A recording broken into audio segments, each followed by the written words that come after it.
Então, o que tem acontecido é uma apropriação da tecnologia por parte das chamadas periferias globais. E isso acontece também aqui no Brasil. Então, por exemplo, lugares que a gente nunca imaginava que teriam acesso à tecnologia, agora estão tendo acesso à tecnologia, e não só isso, estão criando as suas próprias, vamos chamar assim, indústrias culturais.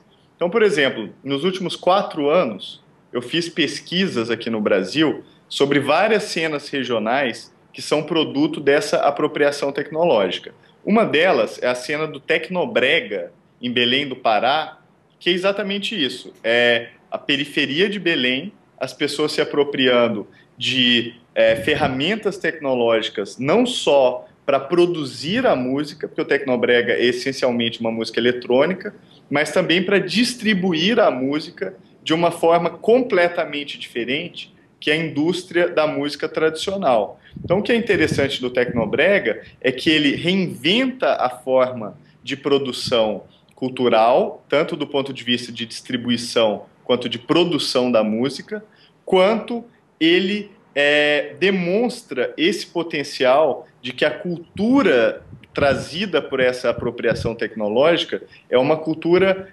sem intermediários. Então é muito interessante, por exemplo, que muita gente torce o nariz para o Tecnobrega dizendo que não é uma música de qualidade. Só que isso é interessante porque não faz mais sentido esse juízo de gosto ser determinante para o sucesso ou fracasso daquela cena. Então, por exemplo, o Tecnobrega ele é feito na periferia, distribuído para, muitas vezes, públicos essencialmente periféricos, e eles não estão nem um pouco se importando com os juízos de gosto que, por exemplo, o centro faz. Então é muito interessante porque até o processo de legitimação desse tipo de cultura surgida digitalmente nas periferias é um processo de legitimação autônomo, que sequer passa pelo centro.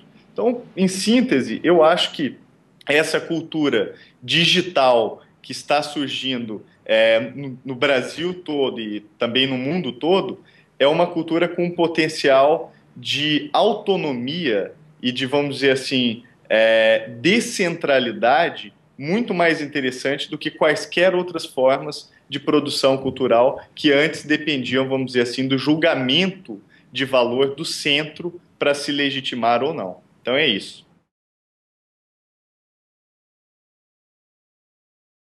Eu acho muito difícil dizer qual é o software do Brasil, porque eu acho que uma das características da cultura brasileira é justamente a pluralidade de softwares, vamos dizer assim, de culturas que o Brasil tem. O que eu acho que está acontecendo agora é que existem condições que permitem não só que essa pluralidade se multiplique, ou seja, que aquela diversidade tradicional do Brasil seja ainda mais potencializada, como o que eu acho mais interessante é a possibilidade de que essas cenas isoladas, antes isoladas umas das outras, passem cada vez mais a conversar entre si. Então, o que eu acho que está acontecendo no Brasil é que com essa apropriação tecnológica, a gente está realizando de forma ainda mais rápida o nosso destino, vamos dizer assim, de gerar culturas mestiças.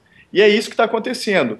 Quando eu vejo, por exemplo, o Tecnobrega de Belém do Pará, eu vejo ele se misturando com a música pop americana, de Radiohead a Coldplay, eu vejo ele se misturando com funk carioca, eu vejo ele se misturando com a guitarrada, com o rock e assim por diante. Então é muito interessante porque não só as cenas são mais diversas, mas elas estão cada vez mais misturadas. A gente está gerando condições para que a cultura se misture, se torne cada vez mais mestiça, e eu acho que isso é o mais interessante do que está acontecendo, e isso é o que eu acho que é mais legal nesse momento atual de apropriação tecnológica aqui na produção cultural brasileira.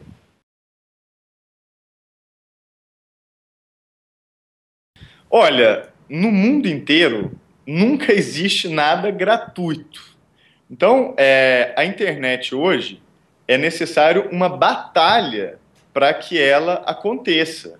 Inclusive, do ponto de vista econômico, é caríssimo você construir as redes que são necessárias para levar a internet para todo mundo, especialmente redes de banda larga.